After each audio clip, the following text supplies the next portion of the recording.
Alors, bonjour Christophe. Bonjour. Donc, vous travaillez pour le département du Rhône et plus spécialement sur le centre Erasme. Donc, je vais vous demander un peu de présenter ce que vous faites. Alors moi je travaille au centre Erasme sur la partie plutôt usage, c'est-à-dire que le centre Erasme c'est une équipe de 13 personnes avec une grosse compétence de développement et de veille technologique. Moi je suis plutôt sur la veille technologique et la mise en place de projets d'usage, c'est-à-dire comment le numérique peut changer la vie des gens dans le département du Rhône. Est-ce que vous pouvez nous faire un peu l'historique du centre Erasme et ses domaines de compétences?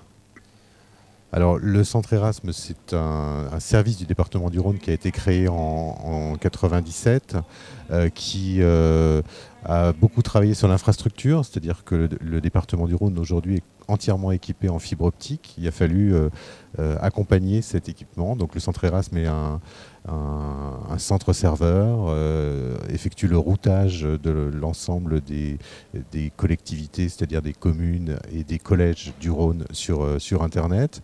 Et puis, depuis les années 2002-2003, le centre Erasme s'est beaucoup tourné vers ce qu'on allait faire avec ces tuyaux, puisque les tuyaux sont aujourd'hui opérationnels. Donc en 2001, Erasme a créé un espace numérique de travail, la classe.com, pour l'ensemble des collèges du Rhône. Ensuite, en 2005, a créé le Muséolab, qui est un dispositif de maquettage de la scénographie et du numérique pour les musées, notamment le musée des Confluences, puisqu'on travaille beaucoup avec ce service du département qui est le musée des Confluences. Et puis un troisième champ de compétences qui est le maintien à domicile des personnes âgées, avec tout le travail qu'on mène autour du projet Web Napron, qui est un outil qui permet aux personnes âgées de se connecter à Internet sans clavier ni souris. D'accord, donc vous êtes tout à fait dans les usages et dans le concret, si je puis m'exprimer ainsi. On se définit comme des artisans numériques et on a un label de Living Lab, donc on est vraiment un laboratoire d'usage. On prototype les usages avec les utilisateurs, on voit avec eux quels bénéfices ils peuvent tirer de la technologie ou pas. Parce que parfois, effectivement, la technologie n'a pas sa place dans la vie, bien évidemment, et il faut en être conscient. Et souvent, il faut faire l'expérience de l'échec. En tout cas, il faut se rendre compte des choses et accepter que dans certaines circonstances, effectivement, il vaut mieux s'en passer. Mais ce statut de Living Lab qu'a Erasme, si c'est quelque chose de relativement récent, puisque c'est un statut qu'on a eu en 2006, c'est quelque chose qu'on fait depuis le départ, c'est-à-dire qu'on a toujours pensé les technologies en accord avec les utilisateurs et en essayant d'avoir un regard un petit peu décalé par rapport à ce que les marchands, ou en tout cas les inventeurs de la technologie étaient capables de nous proposer comme usage quand les devices sortaient. Et vous m'avez parlé de projets actuels. Et quels sont vos projets pour le futur? Quels sont les domaines que vous aimeriez explorer? Parce qu'un Living Lab, c'est de l'exploration, j'ai envie de dire. Tout à fait. Alors, les domaines sont en exploration permanente, c'est-à-dire que ce qui est sorti de la phase 3 du Muséolab, du Living Lab, à la suite d'un workshop qui a réuni des acteurs de différents champs, des codeurs, des transmetteurs de savoir, mais également des artistes, c'est-à-dire des personnes qui nous permettent justement d'avoir ce regard un petit peu décalé par rapport à la technologie. Ce workshop nous a permis de mettre en place 7 prototypes qui sont des preuves de concept qui sont aujourd'hui soit en phase de redéveloppement, soit déjà redéveloppés et qui nous permettent de travailler avec notamment pour celui qui est présenté ici sur le stand d'Erasme, le Keijing, qui est un outil de vidging de savoir, un knowledge vidging. C'est un outil qui est aujourd'hui mature du point de vue de la techno, qui a été entièrement redéveloppé sur un framework interne qui a été développé au centre Erasme. Donc c'est un gros travail qui a été effectivement effectué. Mais aujourd'hui, en termes d'usage et en termes d'utilisation future du caging, on est à nouveau en train de lancer une nouvelle méthodologie de travail, notamment avec les équipes du Musée des Confluences, pour voir comment elles vont s'approprier cet outil-là et en faire un plus dans leur relation avec les publics du musée. Le musée ouvrant en 2014, ça veut dire qu'on a 2 ans.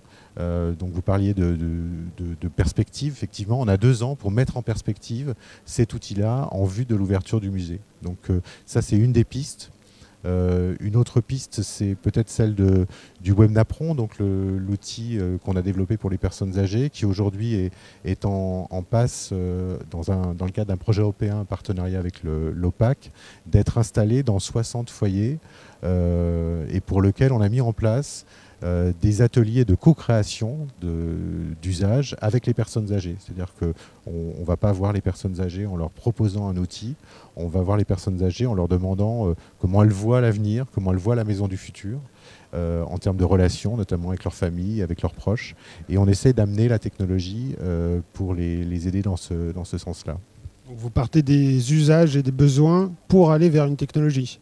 Parce qu'on a souvent l'inverse, comme vous disiez, par rapport aux marchands, et donc du coup, votre approche est bien différente. Ouais. C'est tout à fait ça. C'est-à-dire qu'on part du principe que la technologie, quand elle arrive à maturité, qu'elle est proposée par les acteurs commerciaux, on vous la propose parce qu'on sait la fabriquer. Mais l'usage qu'on vous propose avec cette technologie est souvent une régression finalement, ou souvent bien en deçà de ce qu'on peut en faire. Donc ce qu'on préfère faire, c'est effectivement repartir de la technologie, la mettre dans les mains de l'utilisateur, voir ce que lui peut en faire, essayer de la démonter, de voir comment, en créant une sorte de boîte de Lego des technologies, l'imagination de l'utilisateur final va être sollicitée et va amener des usages nouveaux. Par exemple, pour l'exemple des personnes âgées, on ne parle pas de technologie. On sait que si on parle avec ces personnes-là de technologie, on a toutes les chances de se faire jeter à la porte avec un coup de balai. Par contre, on leur propose des choses comme est-ce que, par exemple, dans votre salon, ça vous intéresserait d'avoir une fenêtre dont on pourrait tirer le rideau pour voir vos petits-enfants ? Est-ce que si le facteur dépose votre courrier dans la boîte aux lettres, ça vous plairait de l'avoir qui s'affiche sur la table de votre salon, etc. Donc les personnes imaginent plutôt dans ce sens-là, qui est une forme de prospective assez poétique finalement par rapport à des usages. On ne parle pas de technologie et ensuite on vient avec des outils qui sont des outils développés à Erasme et qui s'appuient aussi sur ce que le marché nous propose aujourd'hui en matière de tablettes numériques, par exemple, d'écrans tactiles, de l'Internet des objets. Et on voit comment ces outils-là peuvent rendre les services que l'on a évoqués avec les personnes, sans parler de technologie avec elles. Est-ce que vous produisez des applications sur les tablettes que vous mentionnez, par exemple, ou est-ce que vous avez une approche différente ? Alors, par rapport aux tablettes, en fait, on a une politique par rapport à ça qui rejoint à la fois ce qu'on fait du côté du musée, ce qu'on fait du côté de l'éducation. C'est-à-dire que tous les développements sont des développements qui sont faits en JavaScript HTML5. On est plutôt sur des web apps. Donc un système comme le caging que je citais tout à l'heure, c'est un système qui peut fonctionner sur n'importe quel type de tablette, qui peut me permettre de vous envoyer du contenu, par exemple, sur votre téléphone portable, si vous avez un téléphone intelligent, sur Android, sur la marque à la pomme. Ça fonctionne effectivement sur tous les devices. Ça, on y tient beaucoup. C'est-à-dire que ça nous permet aussi de transposer rapidement des projets qui sont développés pour tablette et qui ensuite vont avoir une vie en ligne sur le site internet du musée, par exemple. Eh ben, je vous souhaite une bonne continuation et merci. Beaucoup. Merci à vous. Au revoir.